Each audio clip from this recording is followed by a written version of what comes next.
I still remember the sting of those words, like a cold slap across my face. People like you don't go far. Harold, my manager at the local grocery store, had sneered, a condescending smirk plastered on his face. I was just a cashier, still figuring out my place in the world. But in that moment, all my insecurities crystallized into one bitter truth.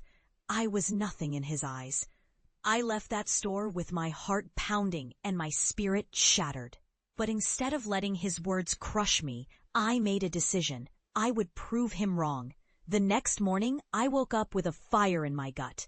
I enrolled in community college, taking every business class I could find. I worked 2 jobs, saving every penny. I was the underdog, the overlooked, and I was determined to rise. Years passed, each day a battle against doubt and hardship. I felt the weight of my ambitions, but I also felt the exhilaration of progress. Late nights turned into early mornings, and I began to build something of my own. I created a small online business, slowly gaining traction. With every sale, I felt Harold's words fading into the background, replaced by the echo of my own heartbeat, a reminder that I was on a journey.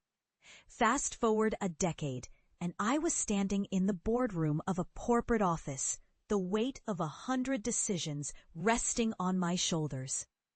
I had successfully acquired the very grocery chain that once held me captive in a world of self-doubt. As I sat there, the reality of my success began to settle in. I was no longer the cashier. I was the CEO. Today, I was here to visit the very store where it all began.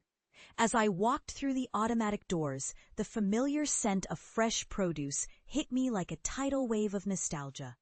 I took a deep breath, feeling the warmth of the fluorescent lights above. There, in the same spot where I once stood, Harold was still working, oblivious to my presence. I paused, my heart pounding. I wanted to confront him, to show him the power of resilience, but instead, I simply smiled, a quiet triumph in my chest. I walked past him, my head held high, his words echoing in my mind, but now powerless against the reality of who I had become. As I exited the store, I glanced back, not with anger, but with gratitude. Harold's doubt had fueled my fire. I had gone far further than he could have ever imagined, and that was a victory sweeter than any confrontation.